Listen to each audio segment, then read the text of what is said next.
30 ఏళ్ల ప్రస్థానం దావోస్తో చంద్రబాబు గారికి. ఒక రకంగా చంద్రబాబు అంటే ది ఒరిజినల్ దావోస్ మ్యాన్ అని చెప్పుకోవచ్చు.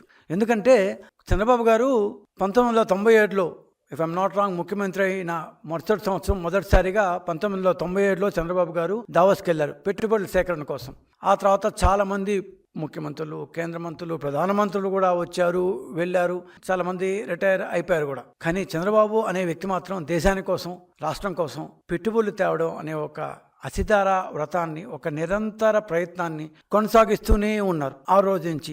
ఈ సంవత్సరం 30వ సంవత్సరం, 29 ఏళ్ళు పూర్తి చేసుకుని 30వ సంవత్సరం కూడా అలుపెరుగని శ్రామికుడిలా. నాకేమి ఈ విషయంలో పొగడ్డంలో ఏ బేసజం లేదు. ఎందుకంటే ఒక వ్యక్తి 30 ఏళ్ళ పాటు అదే పని క్రమం తప్పకుండా ముఖ్యమంత్రిగా ఉన్నప్పుడు చేస్తూనే ఉన్నాడంటే 4 టర్మ్స్లో 15th టైం ఆయన ముఖ్యమంత్రిగా దావోస్కి పెట్టుబడుల కోసం వెళ్తున్నారు. వెళ్ళకపోతే ఆయన ఎవరు అడిగేవాళ్ళు లేరు. కానీ అంత గడ్డకట్టే చెల్లో కూడా ఒక వ్యక్తి మిగిలిన వాళ్ళు ఏమైనా చేయని నేను మాత్రం రాష్ట్రం కోసం కష్టపడతా ఉన్నారు.